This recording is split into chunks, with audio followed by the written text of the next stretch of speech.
तो आदाब, नमस्कार, गुड इवनिंग, सत श्री अकाल। एक बार फिर आप तमाम लोगों का स्वागत है क्राइम तक की कहानी के इस एपिसोड में। आज नए हफ्ते की शुरुआत, मंडे सोमवार, और यह आखिरी हफ्ता भी 2020 का, 2020 का। तो 2020 जो कुछ हुआ, मुझे लगता है कोई भी शायद इस साल को याद रखना नहीं चाहेगा। लेकिन हाँ, उम्मीद यही कि 2021 अच्छा हो, आने वाला हफ्ता अच्छा हो, आने वाला साल अच्छा हो, सभी खुश रहें, अच्छे रहें, सेहतमंद रहें और दुनिया में शांति हो, अमन हो, यही दुआएं हैं। एक कहानी मैं शुरू करूं उससे पहले आप में से बहुत सारे लोगों के मेल आए जिसमें एक शिकायत ये थी कि आजकल क्राइम तक पे और ख़ासतौर पे कहानी के बीच में बहुत सारे ऐड, विज्ञापन दिखाई दे रहे हैं। तो एक चीज़ साफ़ कर दूं कि असल में ये ऐड या विज्ञापन हमारी तरफ से नहीं है, हम लोग नहीं डालते, बल्कि ये यूट्यूब की तरफ से है। तो फिर भी मैंने कहा है अपने जो लोग ये सारी चीज़ें देखते हैं, विवेक गौड़ जी हमारे, उनको भी कहा है। तो कोशिश यही है कि कम से कम इसमें ऐड, विज्ञापन हो ताकि आपको बीच में कहानी के खलल ना पड़े।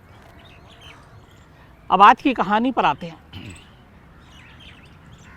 दुनिया में जब भी कोई हथियार बनता है तो एक चीज़ तो तय है कि वो इंसानी जान का दुश्मन है। अब हथियार बनाने की अपनी अपनी मजबूरियां भी हैं। हर देश अपनी सरहद को, अपने लोगों को सुरक्षित रखना चाहता है और इसीलिए वो उन हथियारों को बनाता है, इसका इस्तेमाल करता है ताकि दुश्मनों का सामना किया जा सके, दुश्मनों को रोका जा सके। दुनिया में ऐसे न जाने कितने ख़तरनाक हथियार बने, लेकिन एक हथियार ऐसा है जिसे आज शायद बच्चे बच्चे की ज़ुबान पे उसका नाम है और ये दुनिया का शायद सबसे ज़्यादा ख़तरनाक हथियार है, अगर आप बाकी बम की बात छोड़ दें तो। और पिछले कई सालों में, बल्कि कई दशकों में, शायद ये इकलौता ऐसा हथियार है जिससे लाखों लोगों की जान गई। हर साल कहते हैं कि कम से कम 1-2 लाख इस हथियार से मारे जाते हैं। जब इतने बड़े पैमाने पे इंसानी जान जा रही है इससे, तो जिसने इस हथियार को बनाया उसे खुद बाद में अफसोस हुआ और उसने कहा कि मुझे अंदाज़ा भी नहीं था कि मेरे बनाए इस हथियार से दुनिया में इस तरीके से लोगों की जान जाएगी। हथियार देश की सेना के लिए थी, देश की फ़ौज के लिए बनाया गया, लेकिन ये हथियार फ़ौज के हाथों से निकलकर आतंकवादियों का भी सबसे बेहतरीन खिलौना बन गया। कहते हैं दुनिया भर के जितने भी आतंकवादी हैं, यूनाइटेड नेशन की जो लिस्ट है आतंकवादियों की सूची, आतंकवादी संगठनों की, जितने भी ऐसे संगठन हैं, उन सभी संगठनों में अगर सबसे ज़्यादा कोई हथियार इस्तेमाल करता है तो वो यही हथियार है। कई देश की लड़ाई इसी हथियार के बलबूते पर लड़ी गई। एक देश तो ऐसा जिसने कि अपने झंडे में भी इस हथियार की तस्वीर लगा रखी है। मैं बात कर रहा हूँ AK-47 की, AK-47। AK-47 एक ऐसा हथियार जिसके बड़े ख़तरनाक असर हैं। मतलब आम आदमी के हाथ में हो तो ये तो गैर कानूनी है ही है, जेल भी हो जाएगी। आपको याद होगा संजय दत्त का केस। संजय दत्त के ऊपर मुंबई जो सीरियल ब्लास्ट हुए थे, उस दौरान में अंडरवर्ल्ड के साथ रिश्तों की बात आई थी और फिर छानबीन में ये पता चला था कि अबू सालेम संजय दत्त के घर पहुंचा और उसने संजय दत्त को 2 AK-56 राइफ़ल दी थी। मैं कहानी सुना रहा हूँ AK-47 की, लेकिन संजय दत्त के पास जो राइफ़ल थी वो थी AK-56, जो बाद में जिसके सबूत भी मिले, संजय दत्त को सज़ा भी हुई, 5 साल जेल भी काटा। तो एक AK सीरीज़ तब मशहूर हुआ था जब संजय दत्त की गिरफ्तारी हुई थी। दुनिया में कहते हैं सबसे ज़्यादा जो AK-47 का इस्तेमाल किया किसी ने, तो वो आतंकवादी संगठन तालिबान है। तालिबान के हर हाथ में AK-47 था। अब ये AK-47 कैसे बना, किसने बनाया, क्यों इतना ख़ास है और इसके पीछे के इतिहास क्या है, कहानी क्या है, कोशिश करूँगा आपके सामने रखने की। बात तब की है जब सेकेंड वर्ल्ड वॉर, दूसरा विश्व युद्ध चल रहा था। इस विश्व युद्ध के शुरू होने से पहले सोवियत संघ और जर्मनी के बीच में दोस्ती थी, लेकिन जब विश्व युद्ध शुरू हुआ तो 1941 में हिटलर की सेना ने सोवियत संघ पर हमला कर दिया और दोनों की दोस्ती दुश्मनी में तब्दील हो गई। उस वक्त सोवियत संघ की रेड आर्मी में एक शख्स काम करता था जो टैंक मैकेनिक था और टैंक के साथ चला करता था। उस शख्स का नाम था मिखाइल क्लाशनिकोव। मिखाइल क्लाश्निकोव 17 भाई बहनों में एक था। बचपन गरीबी में कटी, लेकिन मशीनों के साथ खेलने का शौक़ था और मशीनों के साथ खेलते खेलते इसी शौक़ ने उसे सोवियत संघ की रेड आर्मी तक पहुंचा दिया। रेड आर्मी में वो भर्ती हुआ और फिर उसके बाद रेड आर्मी की आर्म्ड डिवीज़न टैंक डिपार्टमेंट में उसको शामिल किया गया और वो टैंक मैकेनिक के तौर पर काम करने लगा। तो टैंक मैकेनिक के तौर पर काम करने के लिए ज़रूरत ये भी थी कि आप जंग में जाएंगे। तो मिखाइल क्लाश्निकोव जंग का भी हिस्सा बना। सेकेंड वर्ल्ड वॉर में 1941 में जब हिटलर की सेना ने सोवियत संघ के ऊपर चढ़ाई की, कहते हैं कि इस जंग में करीब 80 लाख से ज़्यादा 80 लाख से ज़्यादा सोवियत संघ के सेना की मौत हो गई थी, जंग में मारे गए। और इसी जंग के दौरान जब टैंक लेकर मिखाइल क्लाश्निकोव पहुंचा जंग के मैदान में, तो वहाँ पे भी दुश्मन के हमले में टैंक में आग लग गई और इस हमले में मिखाइल क्लाश्निकोव भी घायल हो गया। घायल होने के बाद उसे वापस लाया गया सोवियत संघ।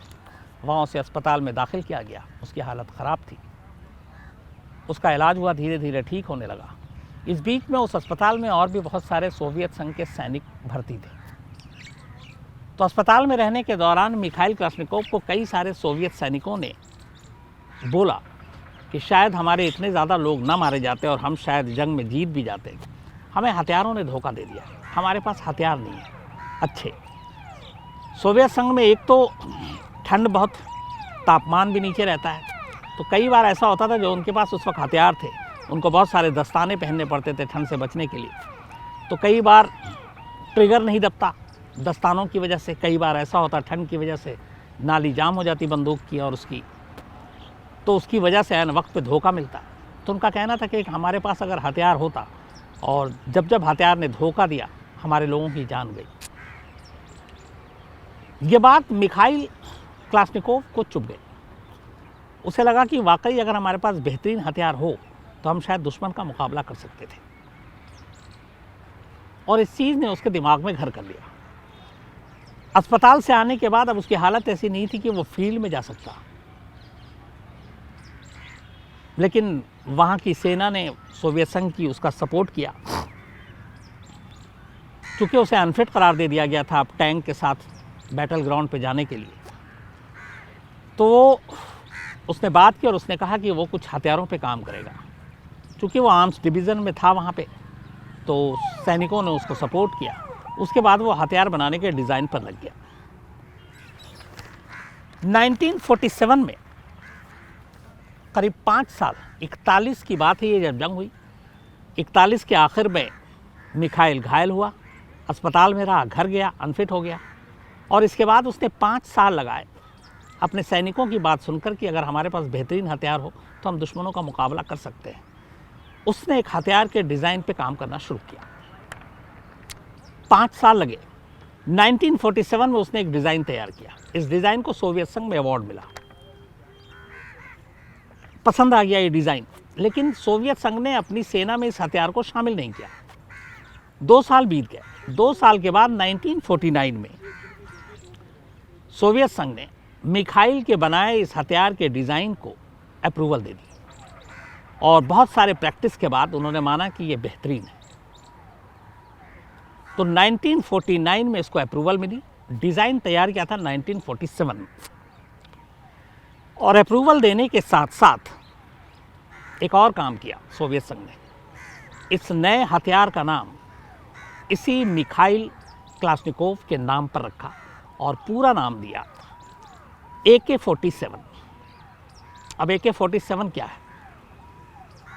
AK एप्टोमेट क्लाश्निकोव, ये इसका नाम था।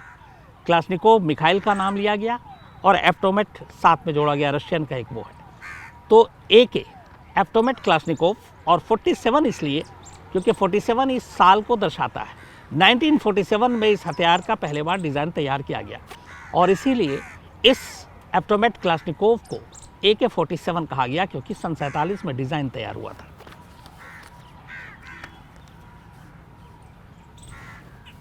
शुरुआत में सोवियत संघ ने इस हथियार को बाकी किसी देश और बाकी अपने ही यहाँ सारे लोगों को नहीं दिया, बल्कि लिमिटेड लोगों को दिया, इसलिए कि उसे लगा कि ये एक बेहतरीन हथियार है।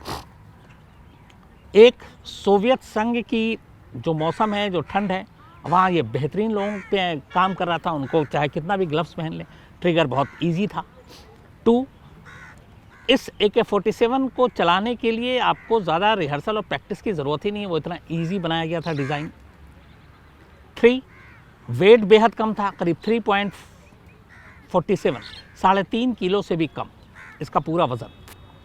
और 4, जो सबसे ख़तरनाक इसको बनाया जिसने, वो ये कि 1 मिनट में, एक बस्ट में 100 फायर, मतलब एक बार आपने ट्रिगर दबाया और 1 मिनट के अंदर अंदर 100 गोलियाँ AK-47 से बाहर निकलती। इन चीज़ों ने इसे मशहूर कर दिया। और साथ में इसके अलावा इसकी एक और जो चीज़ आई वो थी वाटरप्रूफ, मतलब पानी के अंदर भी ले जाकर आप इससे फायर कर सकते हैं। तो ये सारी वो चीज़ें थी जिसने AK-47 को देखते ही देखते बेहद मशहूर कर दिया। 1949 में सोवियत संघ ने AK-47 को अपने सैनिकों के इस्तेमाल की इजाज़त दे दी और इसी के साथ मिखाइल क्लाशनिकोव को, जो अनफिट था, जिसको बैटल ग्राउंड पे जाने नहीं दिया जा रहा था, उसको कहा गया कि आप इस क्लाशनिकोव AK-47 को बनाएं।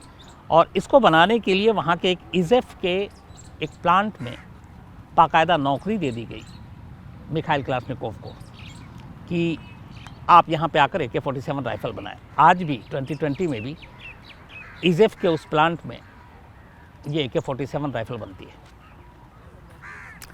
जब AK-47 आया तब दुनिया में ये था कि इससे बेहतर और कौन था। तब इसकी तुलना, इसका मुकाबला सिर्फ एक ही और राइफ़ल से होती थी और वो थी M16, जो अमेरिका की थी। M16 को इसका सबसे नज़दीकी कॉम्पिटिटर बताया गया था।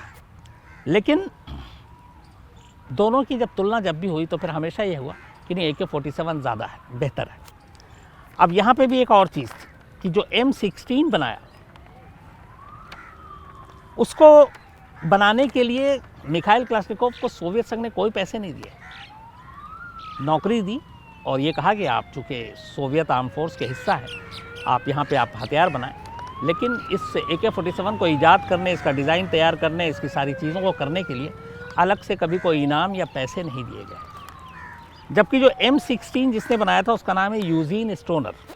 यूजीन स्टोनर एक अमेरिकी जिसने M16 राइफ़ल उस वक्त बनाई थी और AK-47 आने से पहले ये सबसे ज़्यादा कारगर और ख़तरनाक था। तो M16 बनाने वाले यूजीन स्टोनर को हर एक M16 बिकने पे पर डॉलर की रॉयल्टी मिलती थी। मतलब जितने भी हथियार का ऑर्डर आएगा वो जाएगा उसका $1 उसमें से, और वो करोड़पति बन गया। लेकिन M16 बनाने वाले का नाम दुनिया में उतना नहीं हुआ जितना मिखाइल क्लाशनिकोव का नाम हुआ AK-47 बनाकर, क्योंकि उसके साथ, उस हथियार के साथ क्लाशनिकोव जुड़ गया और AK-47 ने दुनिया में अपनी धाक जमा दी। कहते हैं कि जब इस हथियार का सबसे ख़तरनाक इस्तेमाल पहली बार 1949 में ये आया, लेकिन 1955 में, 49 के बाद 55 मतलब 6 साल के बाद वियतनाम की लड़ाई हुई और तब वियतनाम की लड़ाई में पहली बार AK-47 का कहर देखा गया। अमरीकियों के ख़िलाफ़ वियतनाम की तरफ से पीपल्स आर्मी ऑफ वियतनाम और वियत कोंग गुरिल्ला ये लोग थे, इन्होंने ये लड़ाई लड़ी और सोवियत संघ ने तोहफे में AK-47 वियतनाम के इन लड़ाकों को दिया था मदद के तौर पर। और तब अमेरिकी M16 का इस्तेमाल कर रहे थे और पहली बार इधर AK-47 का इस्तेमाल हुआ और दोनों में तुलना की गई। पता चला बाजी जो है AK-47 ने मारी। AK-47 लगातार चलती रही और M16 कई बार धोखा दे गई। इसके बाद ये पूरी दुनिया में वियतनाम की लड़ाई के बाद AK-47 को एक मशहूरियत मिली और दुनिया को पहली बार पता चला कि एक AK-47 ऐसा है जो मतलब बहुत ही कारगर है दुश्मन पर हमला करने के लिए। धीरे धीरे जब मोज़ाम्बिक की लड़ाई हुई तो मोज़ाम्बिक ने भी AK-47 का इस्तेमाल किया और मोज़ाम्बिक ने तो अपने झंडे में बाकायदा AK-47 की तस्वीर लगा रखी है। उसके बाद दुनिया को सोवियत संघ ने AK-47 बेचना शुरू किया। लेकिन इस दौरान में इसकी कई बार नकल करके और इस सीरीज़ की दूसरे देशों ने भी, रोमानिया, बुल्गारिया, चीन, इन्होंने भी इसे बनाना शुरू किया। लेकिन AK-47 का इसके बाद सबसे ज़्यादा जब इस्तेमाल हुआ वो अफ़गानिस्तान में हुआ। जब सोवियत सेना अफ़गान से लौटी तो उन्होंने AK-47 मुजाहिदीनों के हाथों में छोड़ दिया। उधर CIA, अमेरिकी खुफिया एजेंसी, मुजाहिदीनों को सोवियत सेना के ख़िलाफ़ लड़ाने के लिए AK-47 दे रही थी। तो दोनों तरफ से AK-47 दोनों हाथों में, अफ़गानिस्तान में मुजाहिदीनों के हाथों में आ गई और उसके बाद उन्होंने उसका भरपूर इस्तेमाल किया और फिर मुजाहिदीन से होते होते फिर बाद में ये तालिबान तक पहुंची और फिर तालिबान ने जो कहर मचाया। कहते हैं कि तालिबान इकलौता ऐसा संगठन है जिसने AK-47 का सबसे ज़्यादा इस्तेमाल किया है। फिर AK-47 की इस कामयाबी के बाद इसकी बड़ी सीरीज़ शुरू हुई और बनी। AK-47 के बाद AKM, AK-74, AK-101, AK-103, AK-105, AK-12, RPK, और अब इस AK सीरीज़ का सबसे ख़तरनाक हथियार वो आने वाला है। उसका नाम है AK-203।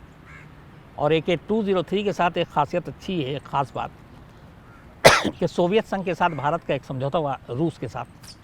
सोवियत संघ तो अब रहा नहीं और भारत में ही ये बनाया जाएगा। शायद कहते हैं कि अमेठी में एक इसकी फैक्ट्री डाली गई है और भी कुछ जगहों पे होगी, लेकिन ये AK-203 जो अभी AK-47 से जो सफ़र शुरू हुआ अब AK-203 तक पहुंच गया है और AK-203 भारत में बनाई जाएगी। तो ये एक बड़ी खबर है। दूसरा, फिर मिखाइल क्लाशनिकोव का क्या हुआ, जिन्होंने AK-47 बनाया। उन्होंने इसे खूब बनाया। पहली बार 2004 में एक डिफेंस एक्सपो था दिल्ली में, प्रगति मैदान में। तो इकलौती ट्रिप है ये, पहली और आखिरी बार मिखाइल क्लाशनिकोव भारत आए, दिल्ली आए और वहाँ उन्होंने एक दो जगह डिफेंस एक्सपो में देखा AK-47 के कुछ कम देशों ने नकल की थी, उससे नाराज़ भी हुए थे। उसके बाद दोबारा वो कभी भारत नहीं आए। सोवियत संघ ने तमाम देशों को AK-47 दिया। भारत की सेना और भारत के जो फोर्सेस हैं वो AK-47 सोवियत संघ से कभी नहीं ख़रीदा गया। उसकी एक वजह थी कि कभी डील नहीं हुई और दूसरा, एक जो AK-47 सोवियत संघ से उस वक्त उसकी कीमत थी करीब 28-29 हज़ार रुपये। उस वक्त थोड़ा सा मतलब 28-29 हज़ार नहीं, जो उनकी करेंसी के हिसाब से। भारत ने पहली बार रोमानिया से लिया AK सीरीज़ का और वो उनको करीब 5000 उनकी करेंसी के मुकाबले कम पड़ा। फिर उसके बाद बुल्गारिया से लिया। तो इन दोनों जगहों से लिया गया, लेकिन AK-47 कभी भारतीय सेना के हाथ में नहीं, बल्कि भारतीय सेना और जो पैरामिलिट्री अपनी फोर्सेज है उनको इनालसा का लेकर दिया गया, जो एक राइफ़ल है ऑटोमेटिक, वो भी। तो इनालसा का इस्तेमाल हुआ। उसके बाद AK की बाकी सीरीज़ आई, लेकिन सोवियत संघ से नहीं। यानी कि मिखाइल क्लाशनिकोव ने जो बनाई, जो उन्होंने डिज़ाइन किया, वो कभी हमने नहीं खरीदा। हाँ, हमारे पास जो हमारे आतंकवादी संगठन हैं, जो इन तमाम लोग कश्मीर घाटी में भी और बाकी जगह पे भी, उनमें से कई, इवन बिहार और यूपी के कुछ बाहुबलियों के पास भी AK-47 मिला, जो मिखाइल क्लाशनिकोव का बनाया हुआ था। बाद में 2004 के बाद, इस दौरान में रिटायर हो गए मिखाइल क्लाशनिकोव। फिर उन्होंने पढ़ाई की हथियारों के ऊपर, डॉक्टरी की टेक्निकल साइंस में, और दुनिया के कई देशों में जाकर हथियारों के ऊपर लेक्चर दिया। दुनिया के बड़े बड़े देशों के बड़े बड़े यूनिवर्सिटी में गए वो। कहते ये भी हैं कि AK-47 बनाते वक्त मिखाइल क्लाशनिकोव ने इतनी बार फायरिंग की थी टेस्टिंग के लिए कि उसकी आवाज़ से उनके कानों की एक तरह से आवाज़ ही चली गई, उनको सुनाई कम देने लगा, सिर्फ इसलिए कि उन्होंने बहुत ज़्यादा उसकी फायरिंग करके उसके ऊपर बहुत ज़्यादा उस पर रिहर्सल किया था एक तरह का। 94 ईयर्स होने के बाद, 94 साल की लंबी ज़िंदगी जीने के बाद 2013 में मिखाइल क्लाशनिकोव की मौत हो गई। थोड़े बीमार थे, लेकिन 94 साल की उम्र थी और उनकी मौत एक सामान्य मौत थी। मरने से पहले कुछ रिपोर्टर्स को उन्होंने इंटरव्यू दिया था, कुछ लेख भी लिखे थे, और जब उन्हें बताया गया कि किस तरीके से AK-47 पूरी दुनिया में आतंकियों का पसंदीदा हथियार बन चुका है, तो कहते हैं उन्हें बड़ा अफसोस हुआ था अपने इस आविष्कार पर। उन्होंने कहा था कि मैंने इसे अपनी देश की रक्षा के लिए बनाया था, न कि बेगुनाहों की जान लेने के लिए, पर मेरे हाथ में नहीं है कि अब मैं उन हथियारों को वापस उनके हाथों से ला सकूं। मेरा मकसद कुछ और था, लेकिन जिस तरीके से दूसरे लोग इसका इस्तेमाल कर रहे हैं वो उनको बड़ी तकलीफ़ दे गया, और उन्हें इसको लेके बड़ा एक पछतावा भी था, एक सदमा भी था कि एक हथियार जो उन्होंने सोवियत संघ की सुरक्षा और रक्षा के लिए बनाई थी, वो कैसे इस वक्त पूरी दुनिया के आतंकवादी संगठनों का सबसे बड़ा और सबसे पसंदीदा हथियार बन चुका है। तालिबान के बारे में एक अघोषित रिपोर्ट ये है कि दुनिया में AK-47 का सबसे ज़्यादा इस्तेमाल अगर किसी ने किया है तो वो तालिबान है।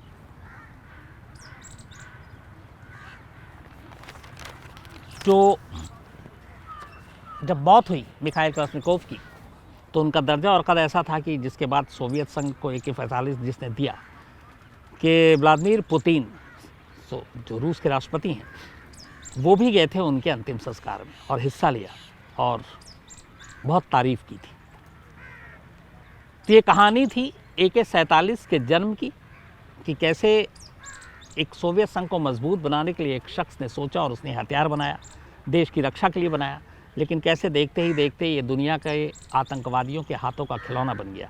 इसकी वजह जो मैं आपको वही जितने एक्सपर्ट से भी मैंने इस कहानी को सुनाने से पहले कुछ जानकारी लेने की कोशिश की, बात की थी, उसमें ये थी कि एक तो सबसे आसान है इसको चलाना, बाकी उस वक्त के हथियार में बाकायदा ट्रेनिंग दी जाती थी, सारी चीज़ें थी, इसमें ऐसा कुछ नहीं, वेट में हल्का है। दूसरा ख़तरनाक ये है कि एक बस में 1 मिनट के अंदर 100 फायर करता है। तीसरा, इसके जो पुर्जे हैं वो इतने ज़्यादा वो नहीं है कि अगर कुछ ख़राब हो गया तो बहुत लंबा चौड़ा इसमें टाइम लगेगा और ख़र्चा है। डिज़ाइन इस तरीके से किया गया था कि बहुत ईजी आप यूज़ कर सकते हैं। तो इन्हीं सारी चीज़ों ने मौत के इस सामान को दुनिया में सबसे ज़्यादा पॉपुलर कर दिया। लेकिन जिस शख्स ने बनाया, आखिर में उसे बड़ा अफसोस था कि उसके बनाए हथियार का इस्तेमाल कैसे गलत हो रहा। हालांकि मैं यहाँ पे अगर ये कहूँ कि हथियार बनाना, हथियार किसी के हाथ में देना, ये शायद आसान काम है, लेकिन एक बार किसी के हाथ में हथियार आ गया और उसे खून लग गया, तो फिर उससे वापस उस हथियार को छीनना और वापस लेना, ये दुनिया का सबसे मुश्किल काम है।